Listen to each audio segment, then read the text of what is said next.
qofka gudaya saatira kamratin buu jaraya dakarka ninka intiisa hore haraga ku dahaaran walisma waqataca waa jaraya alkhaatim walisma wax magaca jariseed uu ku dhawoobo gaaladu aad bay ula dagaalamaan oo weerar bay ku hayaan waxay inoogu soo gabadeen kii aan sharciga ahayn ee dhibaatada badan watay xaaraanta shariicadeennaba ku ahaa markii hore inay kaa la dagaalamayaan bay inoogu sawireen kadib kaa markii dadka badankoodu ay iskaba daayeen gudniinka gebigiisiiba waxaa laga dhigay jariimo iyo dembi baa laga dhigay gudniinkana ilaahay subxana watacaala markuu sharciyey lixikmu u sharciyey in gudniinka dumarka haddii la iska daayo cudurro fara badan ay ka dhashaan gudniinkuna waa waajib oo qofka isagoo gudan aan soo dhalan buu waajib ku yahay cinda shaaficiya ragga iyo dumarka labadaba waajib buu ku yahay waxaana uu waajib noqonayaa cinda albuluuqi waalcaql maruu qofku yahay qof qaangaadha oo miyir qaba markuu yahay oo laa yajibu cala alwaliyi khitaanu الsabiyi wاlmajnuun waman laa yataxamal waajib kuma aha qofka mas-uulka ahi inuu gudo ilmaha yar weli aan qaan gaadhin waayo waajib kuma ahaba wakadalika qofka waal inuu gudaa waajib kuma aha waa qof khayru mukalaf oo cibaadaadkii iyo طahaaradii yar aanay waajib ku ahayn wakadalika qofka aan taxamul ahayn bimacnaa aan iska xejin ahayn dhibaato u geysanayo waaba xaaraanba isaga in la gudaa yowma asaabic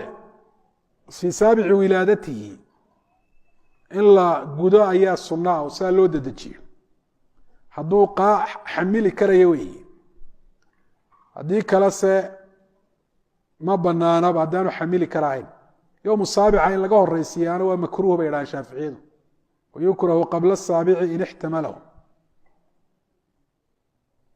haddaba wuxuu ka sheekeynayaa gudniinka marka gudniinka waajibnimadiisa maxaa u daliila waxay u daliishadeen ilaahay subxana wa tacala nebi maxamed markuu la hadlay wuxuu ku hi an ittabic milata ibraahiima xaniifa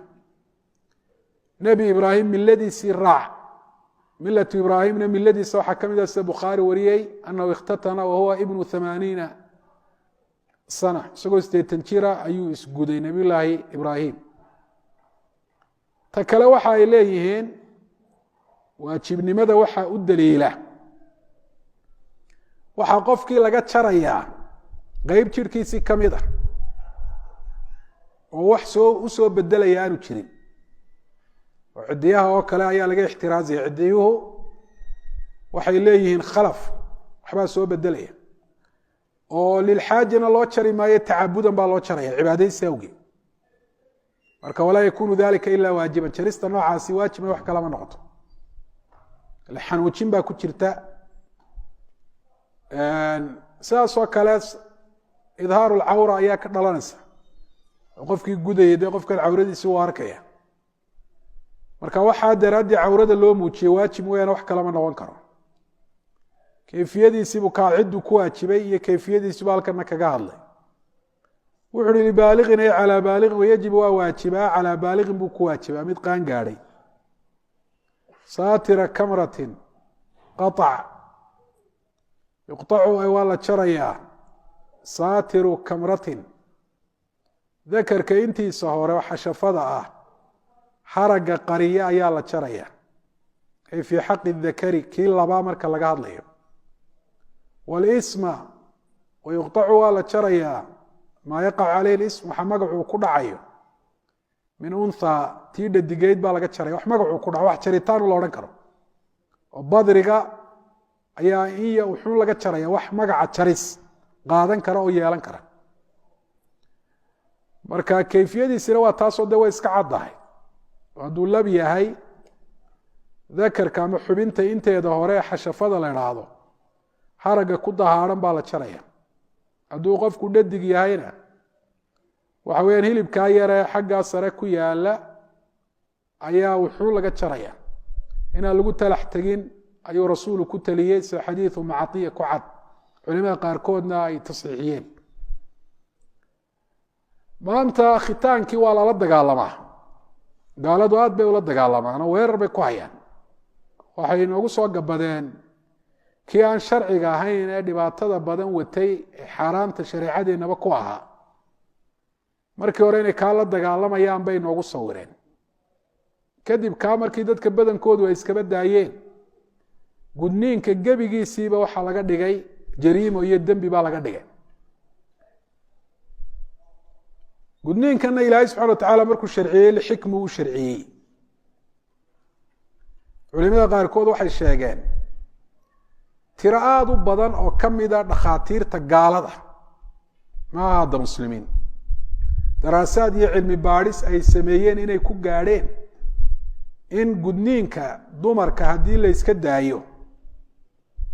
cudurro fara badani ay ka dhashaan oo cudurro iyo dhibaatooyin fara badan dawo uu ka yahayba ilaahay subxaana wa tacaala wax walba waa og yahay bani aadamkuna waxaa ma oga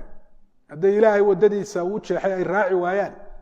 dhibaato adduunye mid aakhiray kala kulmayaan waxyaaba maanta ay ku celceliyaan waxaa ka mid ah gaar ahaan dumarka markay ka hadlayaan maxaa la jaraya bay idhahdaan maxaa xadaynaya waxa la jaraya waxaa la jaraya kutubtu ku yaalla waanay garanahayn waxaana laga yaabaa dad aan garanahayn inay weydiiyaan dabeetana markay jawaab saxa siin waa inay u qaataan in shareecadu aanay xadidinba waxa la jarayo walisma waa kaa ku leh qataca waa jaraya alkhaatinu ka qofka gudaya saatira kamratin buu jaraya dakarka ninka intiisa hore haragga ku dahaadhan walisma qataca waa jaraya alkhaatimu alisma wax magaca jariseed uu ku dhaboobo ayuu min unthaa ka jaraya tadhadig